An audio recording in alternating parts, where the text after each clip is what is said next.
continuer là-dessus. Mais j'aimerais poser la question au sujet d'une remarque que j'ai entendue l'autre jour concernant Christ en vous. Maintenant, ne vous appuyez pas sur quelque chose que vous avez fait.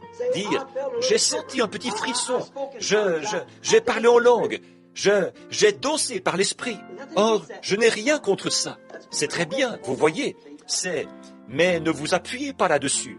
Voyez, votre vie doit correspondre à ceci. Ce qu'il faut, c'est ceci. Il faut que vous et ceci deveniez un, vous voyez. Et ensuite, ceci se manifeste.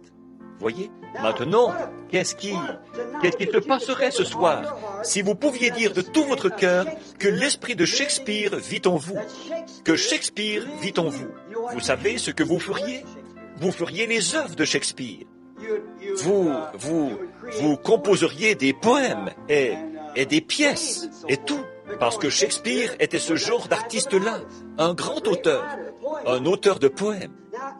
Alors, si Shakespeare vivait en vous, vous feriez les œuvres de Shakespeare. Pas vrai? Et si Beethoven vivait en vous, qu'est-ce qui se passerait si Beethoven vivait en vous? Vous savez ce que vous feriez? Vous écririez des chants comme Beethoven, le grand compositeur. Vous écririez des chants comme Beethoven, parce que Beethoven, ce serait votre vie. Vous seriez un Beethoven réincarné. Si Beethoven vivait en vous, vous feriez les œuvres de Beethoven, parce que Beethoven vivrait en vous. Pas vrai? Mais celui qui est en vous, c'est Christ. Et si Christ est en vous, vous ferez les œuvres de Christ. Si Christ vit en vous, il l'a dit, Jean 14, 12. Celui qui croit en moi fera aussi les œuvres que je fais. Si vous étiez en Christ, ou si Christ vivait en vous, et Christ est la parole, pas vrai? Et la parole venait à ses prophètes. Voyez? Et si Christ vivait en vous, les œuvres de Christ se feraient à travers vous. La vie de Christ se vivrait à travers vous. Les œuvres qu'il a faites, la vie qu'il a vécue et tout se vivrait en vous.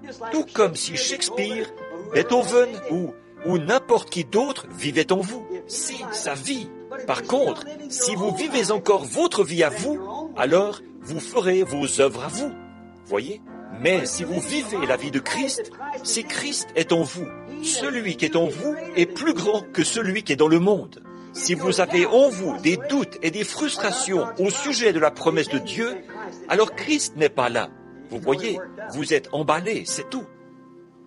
Mais si Christ vit en vous, il reconnaîtra sa parole et il accomplira sa promesse. Voyez, il l'accomplira.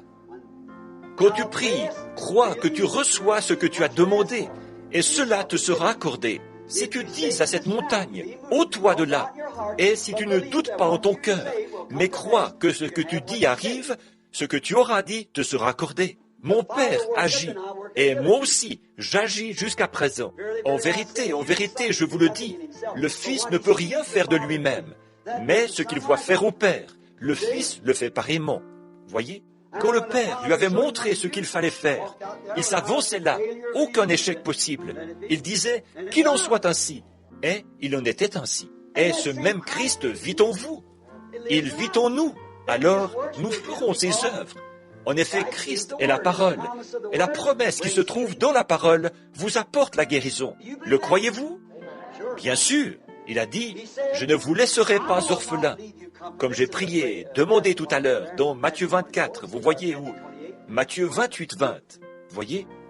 Il a dit, je viendrai à vous, je serai en vous. La personne, Christ, sous la forme du Saint-Esprit, viendrai et je vivrai en vous. Alors, vous ne vous appartiendrez plus. C'est moi qui serai en vous. Et celui qui est en vous est plus grand que celui qui est dans le monde. Voyez, Hébreux 13.8 dit qu'il est le même hier, aujourd'hui et éternellement. Celui qui était en Noé était plus grand que les jugements exercés par l'eau.